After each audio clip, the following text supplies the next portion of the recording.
ప్రియమైన దేవుడి బిడ్డలారా, ప్రపంచంలో కోట్ల జనాభా ఉన్నారు. ప్రతి ఒక్కరికి కూడా ఎన్నో బాధలు.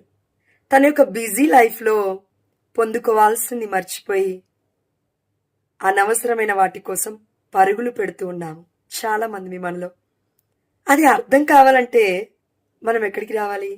బైబిల్ దగ్గరికి రావాలి. అంటే ఏంటి? మనము అవసరమైన వాటికంటే ఎక్కువగా అనవసరమైన వాటి గురించి ఆలోచిస్తున్నాం. అంటే మనకేం కావాలి? జ్ఞానము కావాలి. మనం ఎలా జీవిస్తున్నాము? అజ్ఞానంలో బ్రతుకుతున్నాము. కాబట్టి బైబిల్ దగ్గరికి వచ్చి అడిగితే దేవుడు ఒక చక్కటి సమాధానం ఇస్తాడు. సామెతల గ్రంథము 1వ అధ్యాయము 7వ వచనము, దేవుడి పట్ల భయభక్తులు కలిగి ఉండుటయే విజ్ఞానానికి మొట్టమొదటి మెట్టు. చూడండి, వాక్యం క్లియర్గా వినండి. దేవుడి పట్ల భయభక్తులు కలిగి ఉంటే మీరు విజ్ఞానములో మొదటి మెట్టు ఎక్కారు అని అర్థము. మరి మొత్తం జ్ఞానం అంటే మనం మొదటి మెట్టు దగ్గర ఉన్నామా? కంప్లీట్ జ్ఞానవంతులుగా ఉన్నామా?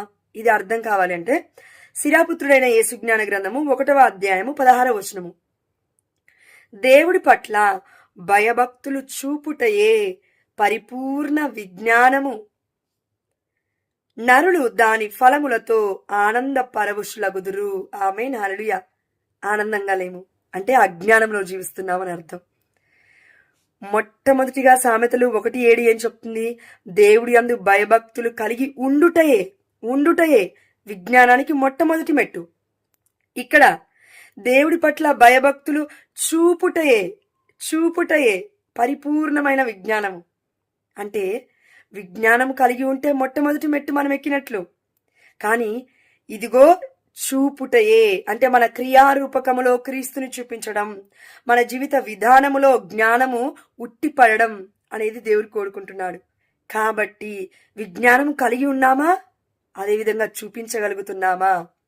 కలిగి ఉండడం గొప్పతనం కాదు, కానీ క్రీస్తుని కనపరచడమే పరిపూర్ణమైన విజ్ఞానము అని దేవుడి యొక్క వాక్యం సెలవిస్తుంది. అలా మనం జీవిస్తే ఇదిగో ఆనంద పరవశులగుదురు, నరులు దేని ఫలములతో? విజ్ఞాన ఫలములతో ఆనందంగా జీవిస్తారు. ఎంత గొప్ప మాట అండి! ఎందుకు అస్తవ్యస్తంగా ఉన్నాము, ఆనందంగా లేము అని అంటే గనక ఒకే ఒక్క కారణం. ఈ ప్రపంచంలో ఇంత టెక్నాలజీ ఉన్నప్పటికీ, ఎన్నో రోబోట్స్ని కనిపెట్టినప్పటికీ, మనిషిని కనిపెట్టిన ఒక గొప్ప సృష్టికర్తని అర్థం చేసుకోలేకపోవడమే అజ్ఞానము.